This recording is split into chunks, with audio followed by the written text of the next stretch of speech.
lose anything. Okay, here I am. Are you here?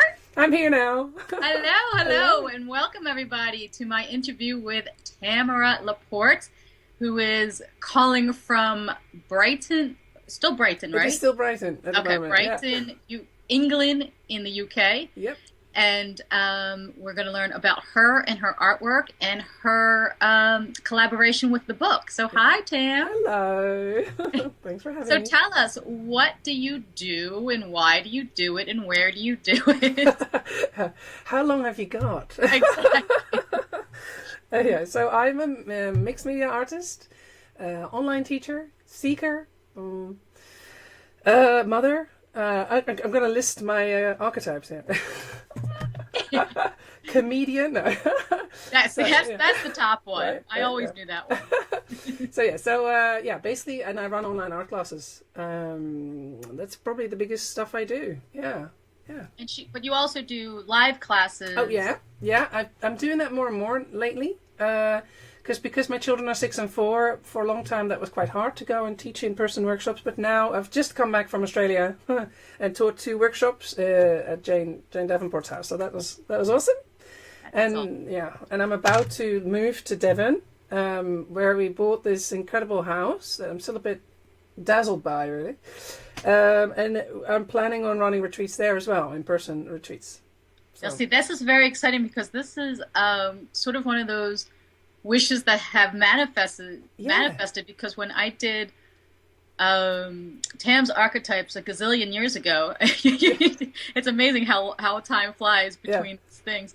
But there was this little secret, well, not really a secret, but a craving to have her own retreat space. Yes. And because of these archetypes we're talking about, and you'll learn a lot more in the book and through the interview, she's like, I would like to have this space. And here we are, probably a year later, and the space is actually happening. It was when I read that in the email, I was like, "Oh my gosh!" Yeah. And it's going to be a wonderful. Oh my God, the energy there will be fantastic.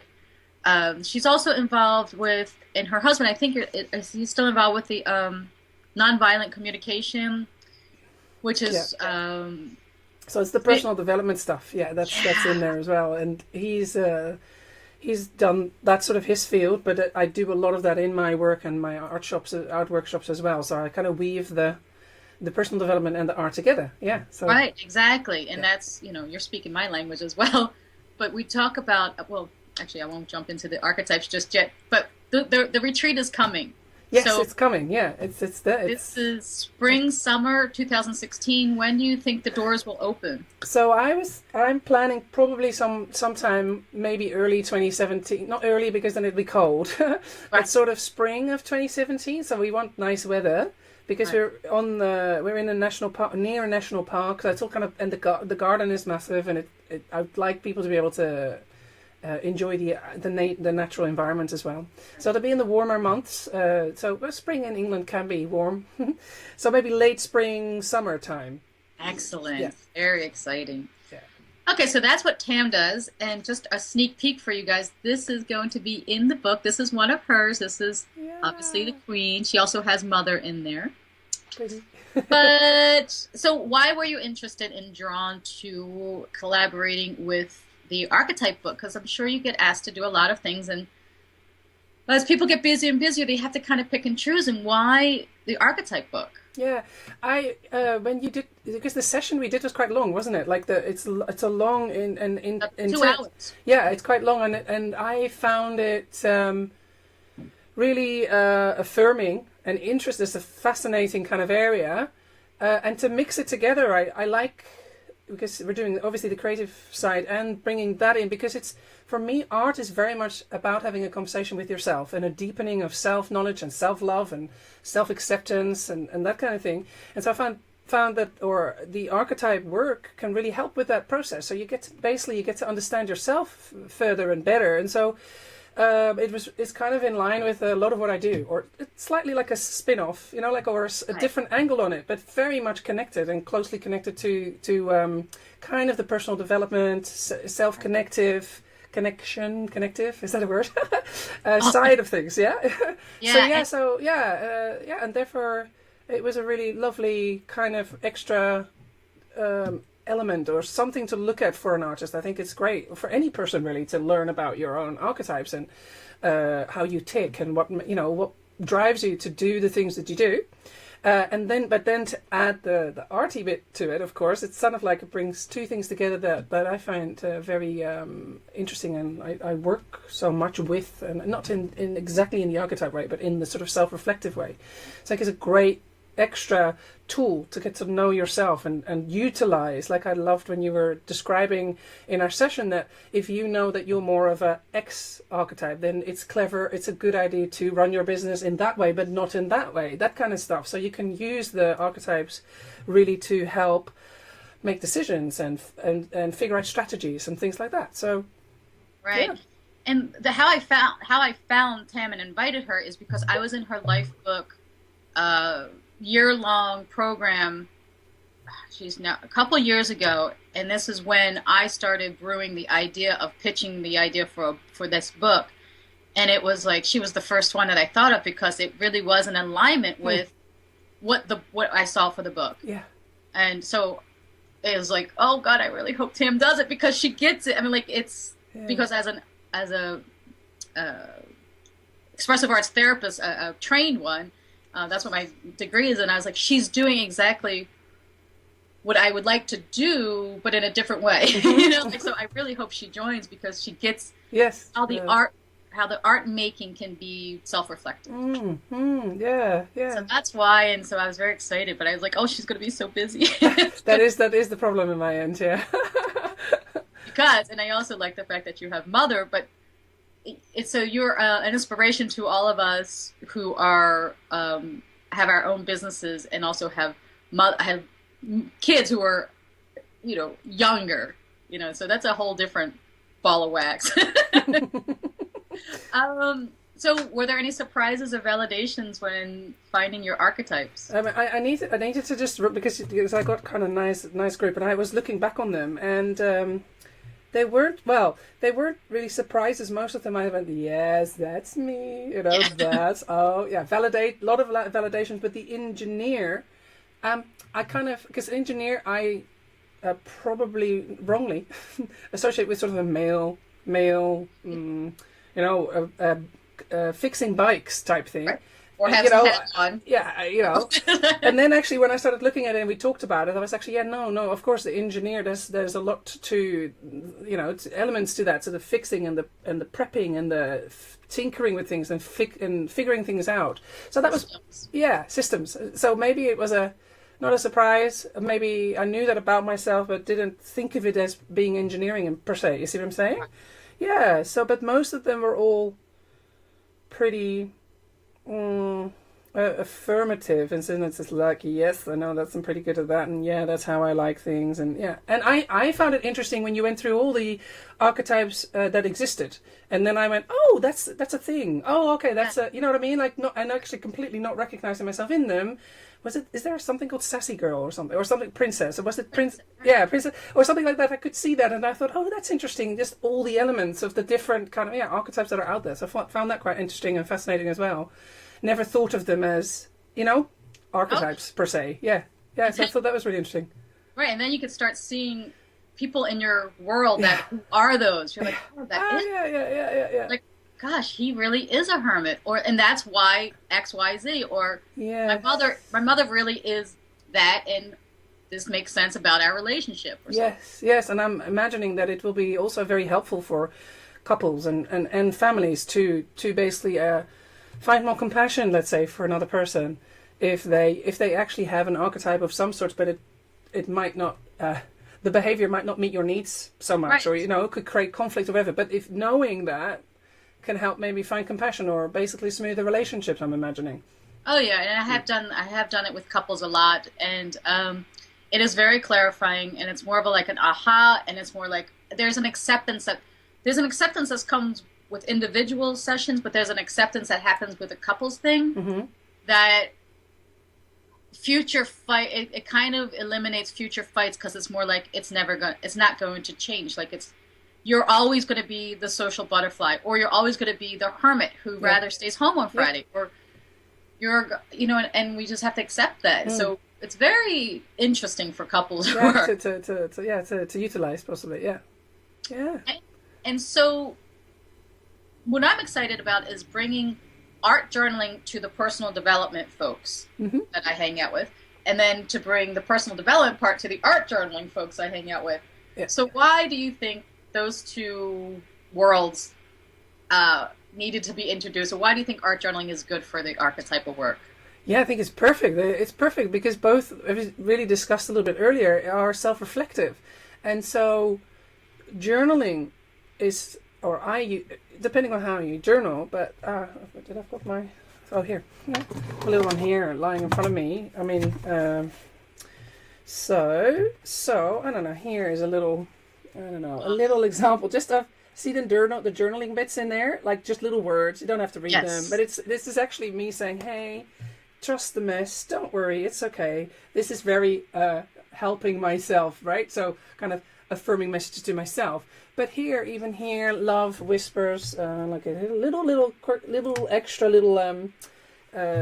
words in there. So journaling and art creating, I think, can help. So both of these, so the writing element or the expressive element, like getting to know yourself and creating art, I think it's like two parts of a puzzle or something that come together and work really beautifully in helping me personally. I need to speak for myself, but I know many other people as well. Help process your emotions, can help you grow, can help you let go of stuff, work through anger, all kinds of things.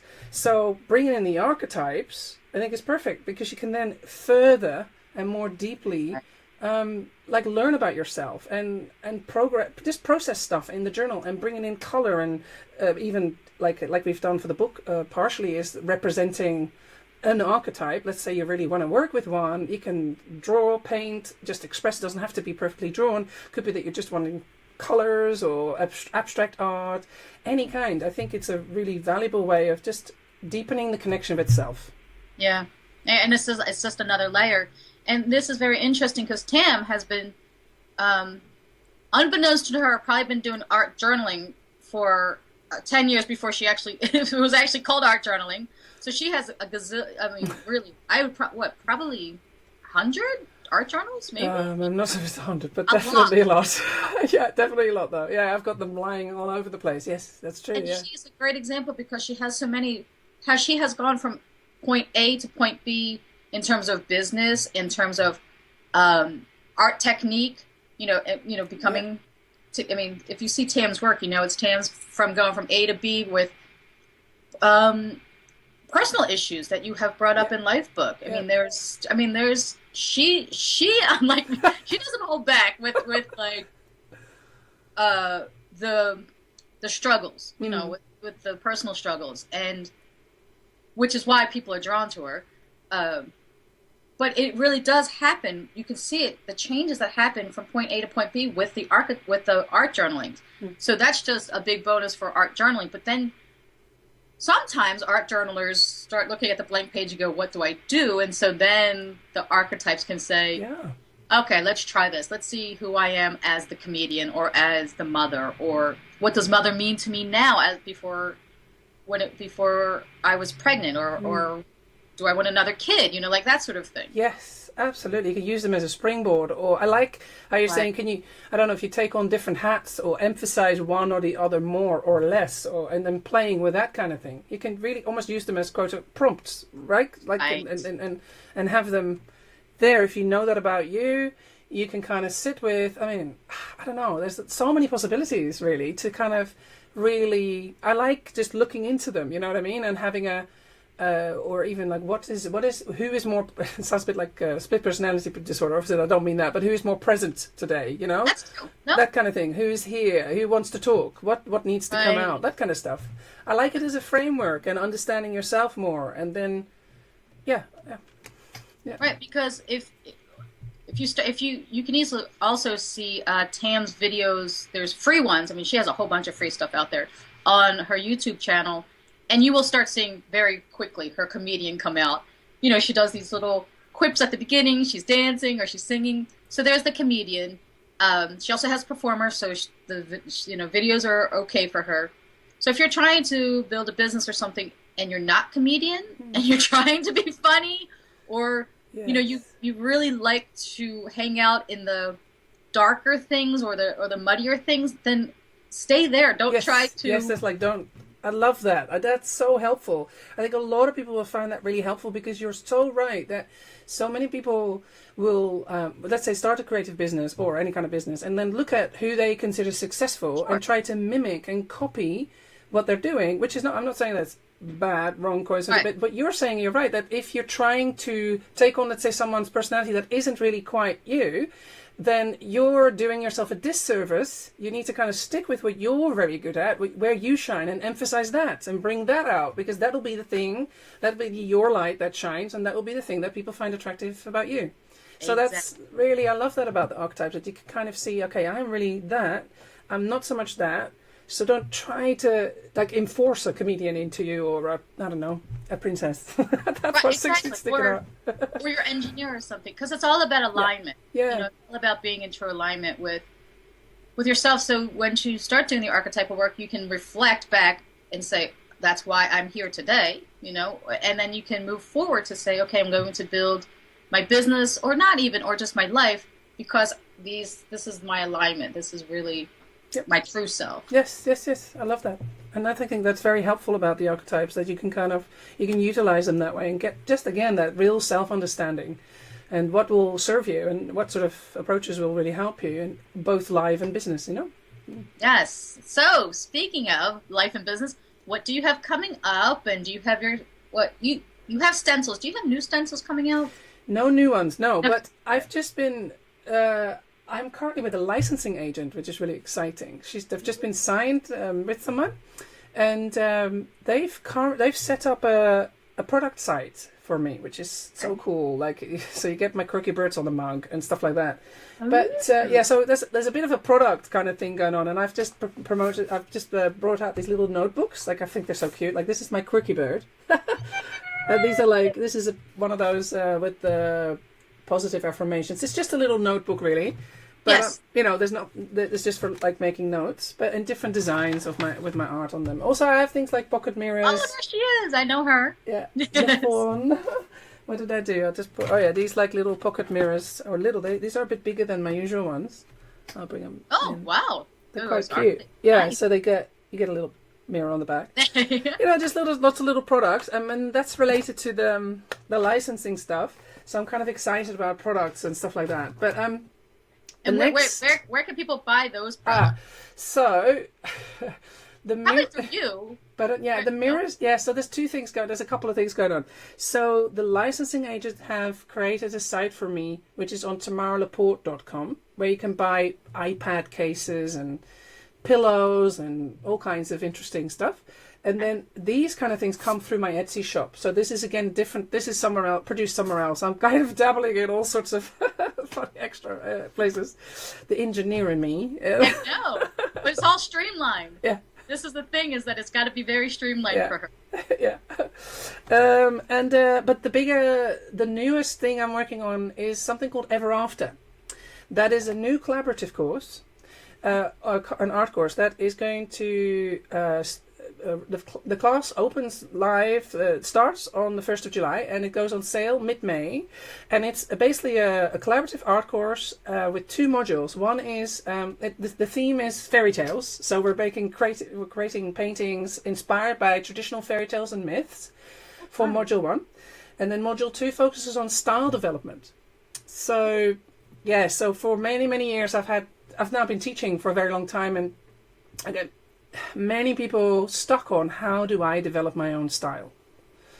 How can I do the thing that makes it look like my stuff rather than the teacher stuff or someone else? So there's an extra segment there where we're going to go kind of deep into helping people on how to just develop their own kind of creative style, their own voice, their own unique story. And so that's the newest thing that's coming up. That is very exciting, because like in Lifebook you get introduced to 10, 15 teachers, and then some people just end up looking like the teachers. And but if you've been doing art long enough, like you take the teachers and then you twist it to become your own. So that's again. Yeah, yeah. And is Lifebook, is it too late for people to join Lifebook 2016? No, you can still join Lifebook as well. That's open until 30th of September. So you can join that at any point in time in the year until the end of September. And that's great. I mean, people still join daily. So if people want to do that, that's fine. That's great. Yeah. Right, because it's all videos, it's kind of self... It's self-paced. I mean, and you get access to everything that's posted from the beginning of the year. You can download all your videos as well. So if you're worried about, it's a lot of content, how am I going to catch up? You don't have to catch up. You can either join where we are. So if we're joining in week 18, you can start on that lesson. It's not like the lessons sort of build progressively on top of each other, maybe a little bit here and there, but they're all effectively standalone lessons. So you could just jump in week 18 and then download the rest and look at it maybe later, or start from the beginning, however you want to do it. Work backwards, forwards, either way. So, yeah. Right. And do you foresee Lifebook 2017? Oh yes, absolutely. Okay. Yeah, I was like wondering. I mean, because there may come a time that there's no Lifebook. Yeah. No, I mean, there are changes that I'm making because I do want to. I'm probably going to reduce my own lessons in there, so there will still be lessons every week, but I provide a lot of lessons towards Lifebook, between 10 to 15 in the whole year, and that takes up a lot of my time. And I want to basically be able to basically I want to redo all my original courses, so they're quite like someone called them. It's so funny. I was explaining to someone yesterday. I said, yes, they are good in content, but the videoing, I used to record them on a camera. There's a little tape in them still. So some of these are from like 2010, and I had little and but I forget I don't look at them every week. So the other day I was looking just something up. I was like, oh my god, you can hear the hiss on the mic and all that. And I was like, I have to redo all these courses. Like I said, content's fine, but like quality-wise. And then someone said, call it retro tam. Oh, vintage tam. And I thought, that's quite a nice way. That is nice. Yeah. But I want to redo those courses, and so retire the old ones and then redo the entire course, add new bits in, because I develop as an artist, right? So all my stuff is kind of updated and new and changed and, developed and grown. So, so I want to have a bit more time for that next year. So I will reduce probably my contribution to Lifebook, but still have Lifebook, and we have amazing content and whatever else. And then I also have some time to do some other things, because Lifebook just takes up it's a massive undertaking. Are you still doing the business course as well? See, that's another one. That's the thing. So, for instance, that one, because I've been wanting to do that for like 4 or 5 years now, and Lifebook, and then I've had a couple of just life situations where we've had to move each time. Like I don't know if you know, but we've had to move 5 times in the last 5 years. So. And then I'm going to then I went to Australia for a month. So everything, it's been thrown on the back burner, and also because I want to do it well. So the business course is also new for me in the sense that I've never run a business course before. So I'm writing everything from scratch. So I have phases where I have a burst and I do a load of it on it. And then other things happen and I need to do, I don't know, something else. So the answer is I'd like to, and hopefully next year when I reduce my time, that's the thing. And it's funny because usually when I say I do something, I do it, and then with this business course, it's just been hanging there, and it's sort of like this is Damocles. It's not really, but that's the thing that you can. Oh, it's there, and I have it even partially created. So it frustrates me that I've not been able to finish it. But because I'm a bit of a perfectionist, what archetype falls under that? Perfectionist. That could be a lot of them. Yeah. Oh, is it? There's mother, queen, engineer. All of them. Oh, right. Okay. So all of those. The other thing is maybe it's just waiting, so it actually happens at your new retreat center. Maybe, that might be right. It's just that when I have a tendency to go, I make everything massive and big, and then I can't get it done. Sometimes I'm learning this year to go. It doesn't have to be the most 155% perfect. Right. You can just make it 100% or even 95%. People will still be fine. You know what I mean? Because sometimes when I have too many, it has to be like this. Then I don't get it done at all. Right. So I'm kind of learning or kind of playing with that and going breathe and calm down, and that perfectionist streak I'm kind of dealing with. So that's kind of good from a personal perspective. Doesn't mean that only means don't get anything done. Yeah. And then when is your next live So I don't have anything currently planned because we're moving house, and so I want to get the house ready, and then it will be in the first retreat in my house probably. Because the thing is, I love traveling, and a couple of people have asked me, beautiful people have asked me, please come to Italy. And 2 or 3 people in Italy keep asking me, please come and teach here, and then Portugal as well. And I've said maybe, and then put it off, and then I was like, I can't. There's a lot to it when I go and travel with the children. If the children come along, it's just quite.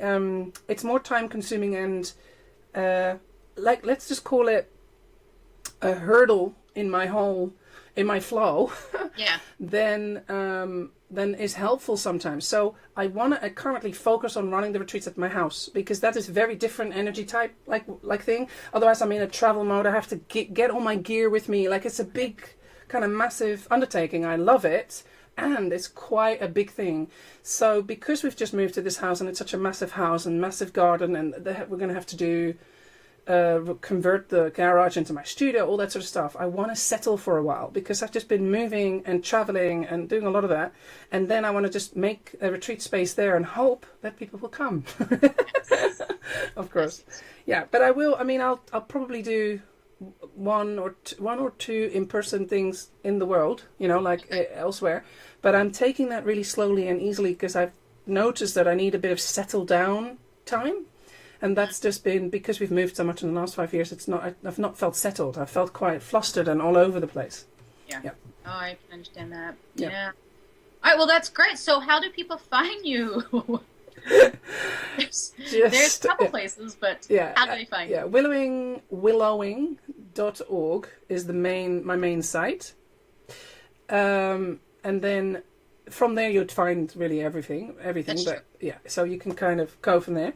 We actually have a really big. This has been going on as well. The site is currently being completely overhauled, so it will still live in the same place anyway. But at some point, the Ning will be phased out. So I run my classes on the Ning. But the site that's been in the making since last year, well before Christmas, actually August, year now, will be going live likely in August, and then slowly but surely we'll migrate everyone from the Ning to the new site, and then everything will live on my site. Okay. So, but anyway, willowing.org. If you go there, then you'll can find out all kinds of things about me. And are you willowing on Etsy as well? Yeah. Yeah. Well, thank you so much for spending some time with me, and also for collaborating on the book. It was very exciting to have you as part of it. And the book will be out in a couple months, and you'll get your copy. And great! I didn't know it was that soon already. That's going to be so awesome. July. Oh, nice. Okay. Well, thank you for having me. Oh, you're welcome. All right. Bye. Okay. Bye. Stay on, Stan. Okay. So.